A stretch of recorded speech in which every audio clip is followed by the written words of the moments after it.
Well, hello there, everybody. Welcome. It's Monday, LinkedIn Live. Nancy Fox of Fractional Connections. Hello and welcome to our regularly scheduled broadcast every week on Monday. I go live.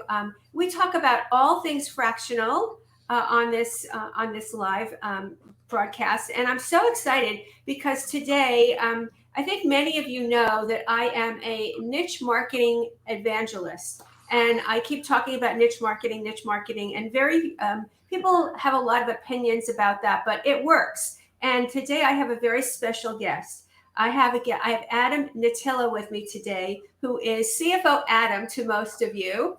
And this man has done more for personal branding and niche marketing as a fractional CFO than I've ever seen before. So welcome.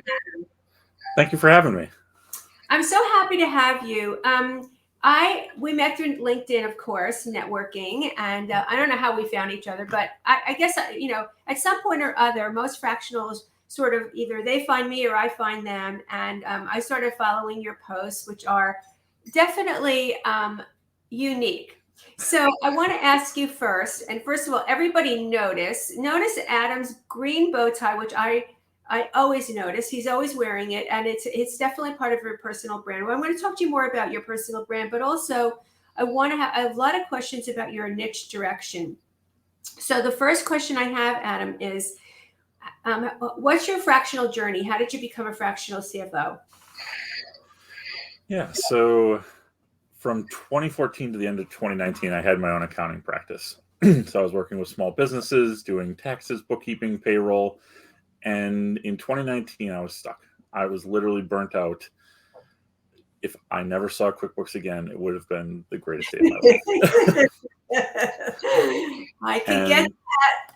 Yeah, and I think a lot of business owners have that same feeling about QuickBooks that I do. And even being a finance person, QuickBooks isn't my friend either. So I hired a business coach, and she didn't want to let me hire her.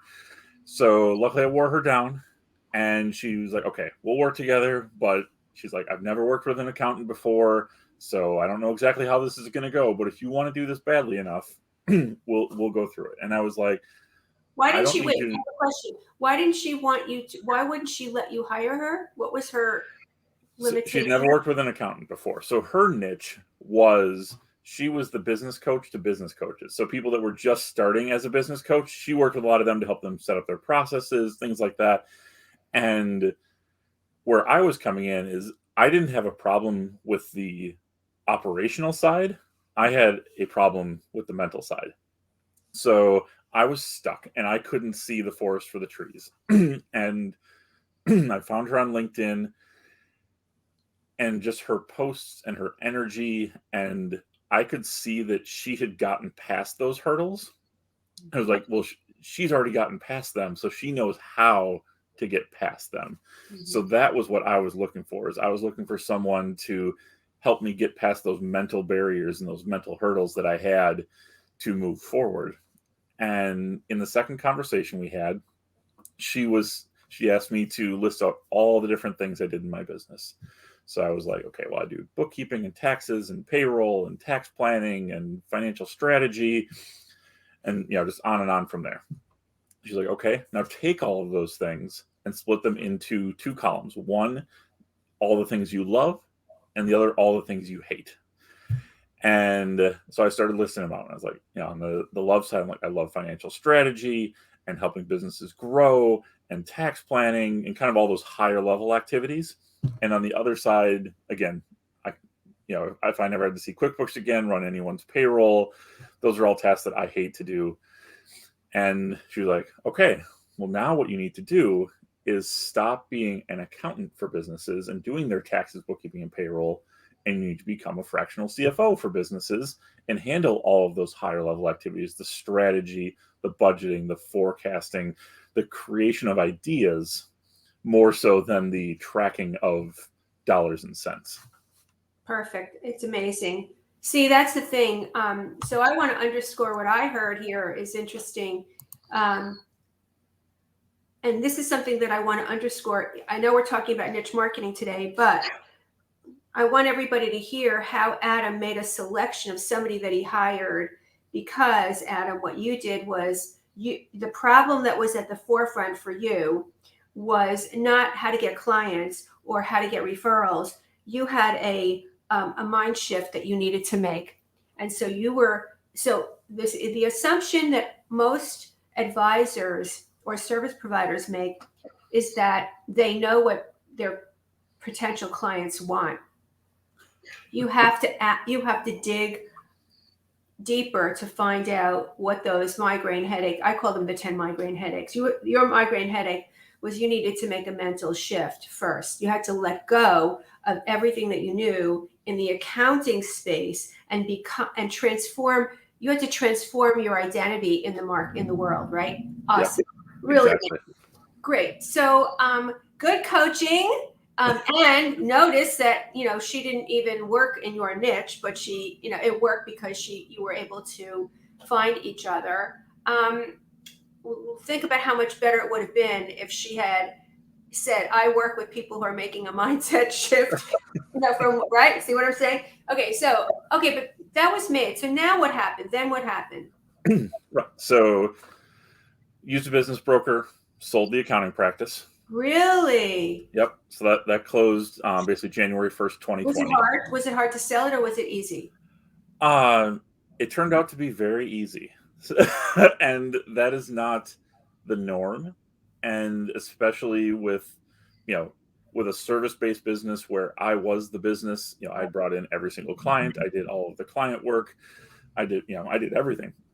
So, the stars aligned, and someone that their company was shutting down, they were getting some severance, they were getting some other things, but they weren't done working or being ready to be done working and to retire. So they wanted something to kind of coast off of, so that what they told me when we met for the first time is they could either build a business or buy a business, and they didn't have the time, energy, skills to want to build a business, so they bought one. Mm-hmm. Great. Awesome. So the stars aligned. And now what? Then what'd you do? So then, went full in on the fractional CFO. And 2020 was what it was. And the first niche I picked was doctors.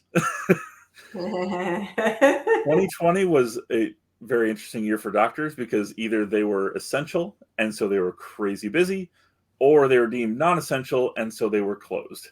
So in both of those cases, they didn't either have, the first group didn't have time to talk to me, and the second group didn't have any money because they had no revenue to be able to hire me. How did you even know to how did you even know to select a niche in the first place? Yeah, so part of it was, just wandering around on LinkedIn and seeing all of the experts and gurus out there. Because that was one of the things I'd not done in my accounting practice. I served anybody and everybody. Anybody and everybody, right? And whoever walked through the door with a checkbook or a credit card, they could become a client. And one of the pieces that I look back on now, because I didn't know, that was my first business that I'd operated, is I negotiated against myself all the time. Mm-hmm. So it was common mistake. What fee can I quote them that I know they'll accept because no one else is offering a fee that low. So you played the price game, huh? I did, yeah. So I was the discount accountant. Like, ouch. Right, and so in 2019, my last year that I owned the practice, I did 800 tax returns myself. That is an enormous amount. That nobody should be doing that many tax returns. But it was because I built it up to that level. My first year I did like 80. So in 5 years I went from doing like 80 tax returns to 800. But that also led to my burnout that I was facing was, because I would say yes to everybody. It's like, okay, you've got a couple $100. Sure, I can do something for you. Oh, you need that turned around today? Sure, I can do that for you. And so as I started out with the fractional CFO practice, I was like, I'm not doing that anymore. I'm going to price what it's worth. And the clients that can't afford it aren't ideal clients. And the ones that can't afford it and need it and want it are going to pay those fees. And, so this is a story I've told before, is that one of those initial accounting clients I had paid me $75 a month for all of their accounting work. So they paid me literally $900 a year. At this point, I'm charging $48,000 a year for my CFO clients. So, whatever that multiple is, like a 50x over where I was. And knowing that I needed to niche. It's still a bargain for those companies, because if they had a full-time CFO of your caliber, they'd be paying triple or more. Right, exactly. And the reason that I knew I needed to niche is I had taken, a couple like marketing, like boot camps, master classes, things like that.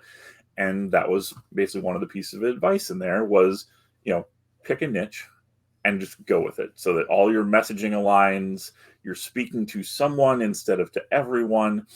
And so, when I was looking at, all the different industries that, that I could have chosen, I had a background with medical. So back in the day, I was an actuary. I worked for health insurance companies. So I knew that side of the world and how, the contracting and everything like that works between the provider and the insurance company.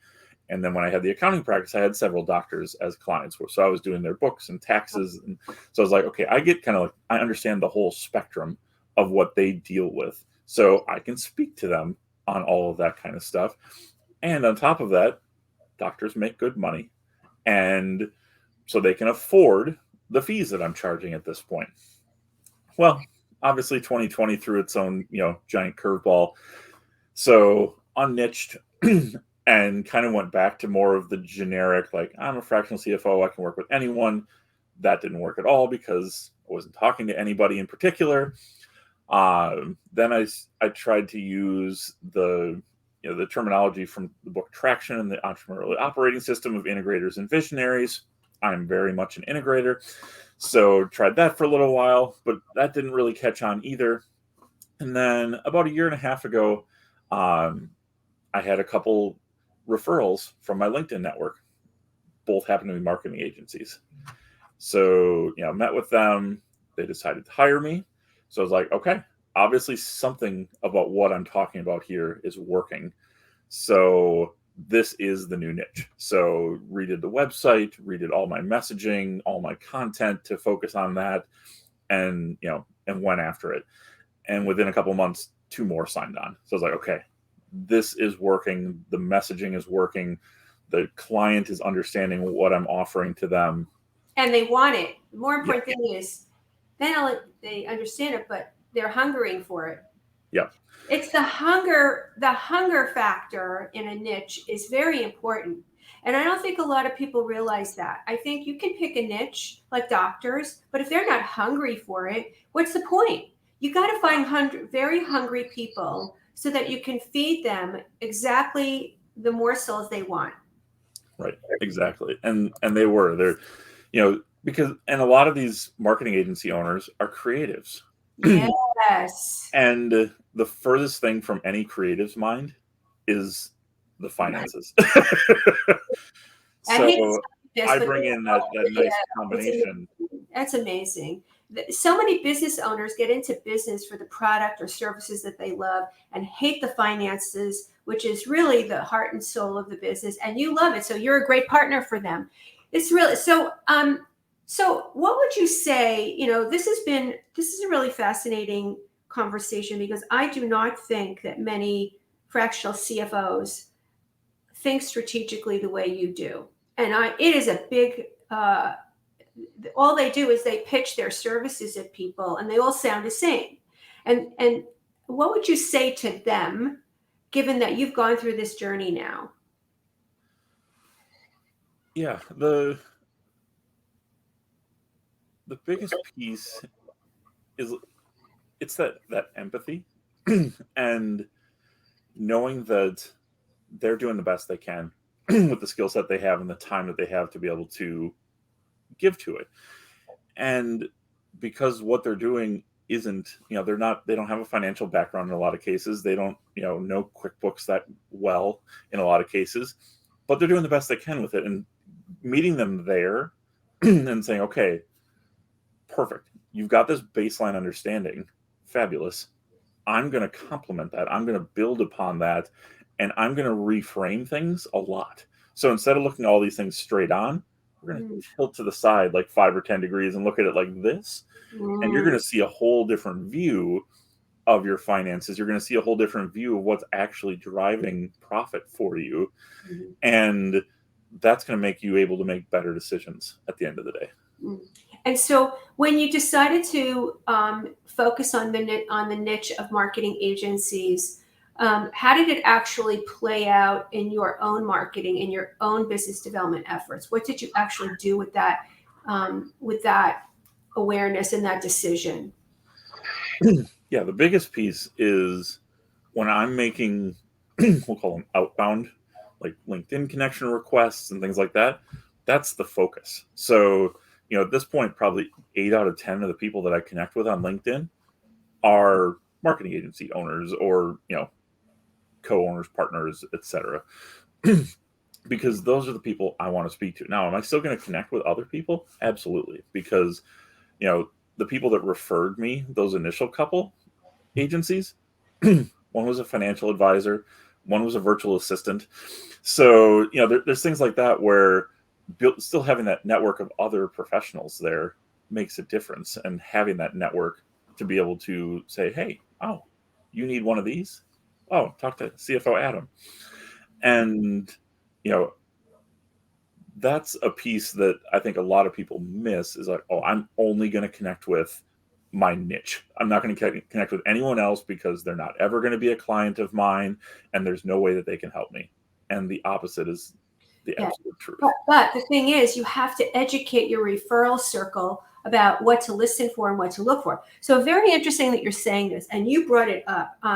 In the Fractional Connections community that we just launched, I'm about to, in early January, I'm going to be doing a panel discussion with 3 fractional executives, all of whom independently created what I call the magic referral circle.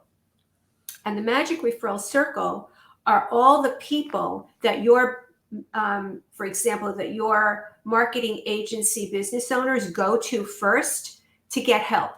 And so that magic referral circle is the key to, and you actually just mentioned it, that there are certain people who are very likely to be the conduit to your exact niche market. But you have to really be thoughtful about it, and you have to think about it, and you have to create it, and you have to nurture it and water it and all of that. And so it's all these kinds of strategies are things that I think many fractionals never think about when they go fractional. They don't think about it. It's only when they get stuck that they realize that they need to start to pivot and to learn different kinds of different strategies and tactics to turn things around the way you did. Fortunately, you're sharing your school of hard knocks with us so that we can learn from you. So now that we know, and then by the way, the last thing I want to say is now everybody notice we're now going to be listening for all the marketing agencies. We know who to send to Adam, right? See, makes it so easy for us to be your referral engine. So Adam, I really want to, is there anything else you want to add to this discussion today? Yeah, well, I think one of the things you just mentioned is that kind of referral circle. So previously when I was running an accounting firm, other accounting firms were my competition. I consider them colleagues. But now they're a potential referral source for me because if they're only offering accounting services, they're not offering fractional CFO work. I can come in, white label or not, and stack on top of what they're doing. And so, I've found several of those people already where it's like, I don't want to do any of the accounting work. So I need to find someone to, when my clients ask for that, to ship it to. And they're thrilled with that because that's what they are so programmed to do. And they really, not all, I would say that all CFOs know accounting, but not all accountants know business. They understand the ledger sheets, but not the strategic side of business. You are a unique entity. So it's awesome to have this conversation with you. And I mean, there are a lot of other things we can talk about. Probably in the future we will. Adam loves, you're a golfer and you're a personal brander, and you like, what's the popcorn you like? Oh, candy corn. Candy corn. The best Halloween candy in the world is Candy corn. But it's very interesting the way you've really communicated your energy in the marketplace. So I really want to thank you for being here. Where can people find you? Yeah, so if you search for the hashtag CFO Adam, that finds me on pretty much any social media. So especially here on LinkedIn, but I'm also on Instagram and a little bit on TikTok here and there. So, Good. And then my website is adamkae.com. Excellent. We're going to post that in the comments, but just notice how Adam has thoughtfully created a hashtag for himself. And, all CFOs are not just about the numbers. And thank you so much for sharing your journey and your story. It's been really great learning from you and hearing from you and getting to know you and becoming friends with you. Yeah, thank you for having me. It was good. It's been my pleasure. And everybody, just to let you know, to remind you, a few things coming up from Fractional Connections. Number one, we have actually launched the community. Please, please, please go visit us at fractionals.ai/FC community. We've got amazing benefits and values for you in the community. There's a lot to learn, a lot to collaborate on. We're just beginning, and if you want to become a founding member, the doors will open on January 2nd, so join us before then. And then, of course, we have our upcoming virtual speed networking event on January 5th, but you will need to become a Fractional Connections community member in order to attend future events, but you are most welcome. So Adam, thank you again, and thank you everybody, and I will see you next week for another installment of Fractional Connections LinkedIn Live. Bye-bye.